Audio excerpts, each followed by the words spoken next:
Социјалдемократскиот сојуз реагира како неодговорна опозиција која се обидува на светската криза да ќари ситни политички поени.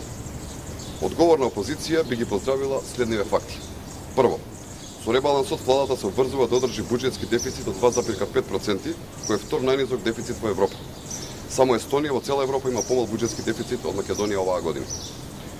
Второ, со ребалансот се издвојува дополнителни 1,2 милијарди денари за здравството, што ќе ги подобри услугите и снабденоста со лекарства. Трето, се издвојува дополнителни 1 милијарда денари за заштита на социјалните категории и пензионерите. Четврто, е незголемувањето на даноците, на кое се решија многу влади во Европа.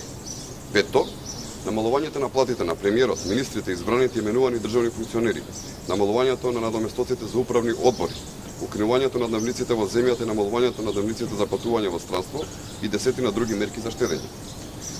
Времењата се сериозни и бараат одговорност од сите нас.